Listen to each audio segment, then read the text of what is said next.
Hello mga ka-idol, welcome to my YouTube channel. For today's video, meron po tayong gagawin na 32 inches LED TV. Ang problema po niya mga ka-idol ay wala po siyang power. So ayan po. So ayan, nabuksan na natin. So saksak natin mga ka-idol.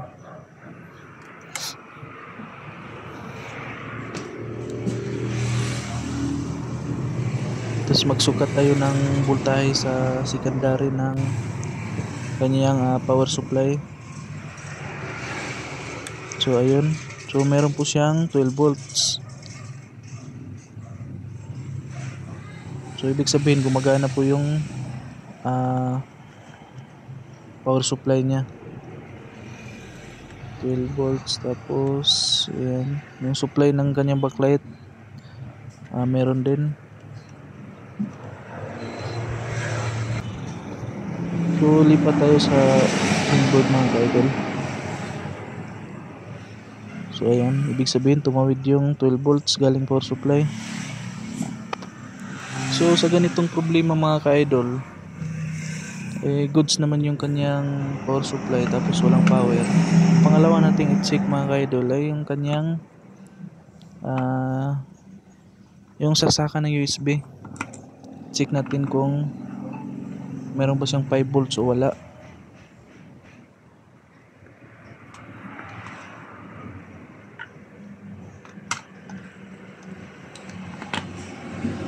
So susukatan natin mga ka-idol yung port ng USB.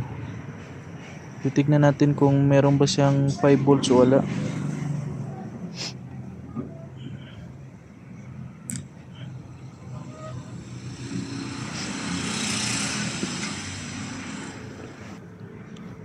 So ayan mga ka-idol, 0 po siya. So ibig sabihin wala siyang supply, kaya hindi umiilaw yung kanyang power indicator. So ganitong sitwasyon mga ka-idol, ang pinakamadali nating gawin ay maghanap ng buck converter. At ang gagamitin nating pang supply dyan mga ka-idol ay yung 12 volts na output ng kanyang power supply. At isisit natin siya sa 5 volts para yan yung gamitin natin pamalit sa supply na nawala. Yung missing voltage kasi na 5 volts mga ka-idol, ayun yung supply sa kanyang CPU. Ganun na rin sa kanyang light indicator, kaya wala siyang power. So ito na yung pinakamabilis na paraan mga ka-idol para hindi na tayo mahirapan mag-troubleshoot sa kanyang mainboard para mabalik yung 5 volts. So susuplayan lang natin.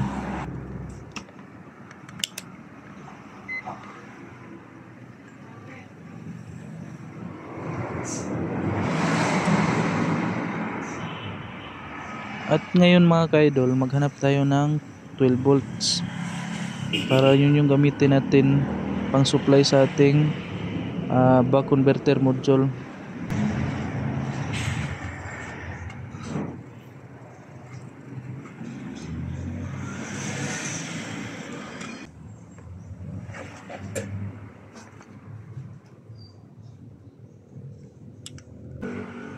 Yung wire na yan mga ka-idol, yan yung positive sa ating buck converter module.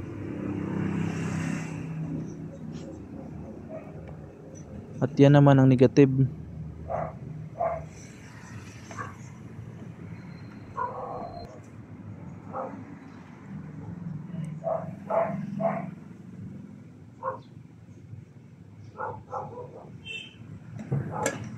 So ayan mga ka-idol, kung makikita nyo, meron siyang output na 9 volts.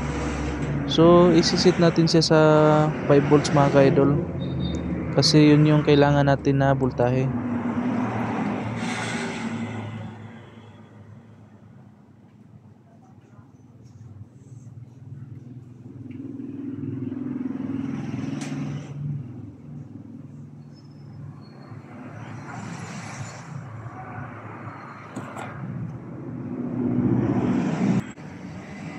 At ngayon na na-set na natin siya sa 5 volts mga ka-idol, maglagay na tayo ng wire papunta doon sa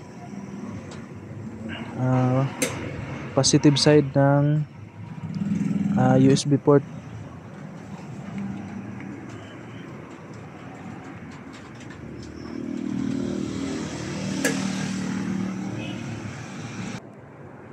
So ayan na mga ka-idol, nahinang na natin.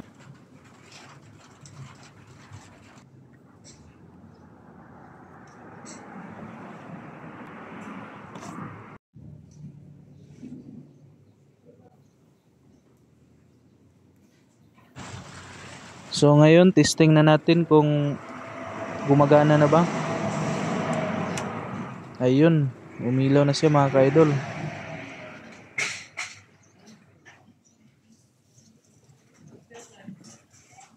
So ayun, umilaw na din yung kanyang backlight. So ayan. So may antenna na yan mga ka-idol. Try na natin ang magkaalaman na. Ayun, saksak natin. Ayun, umilaw na yung kanyang power indicator mga ka-idol.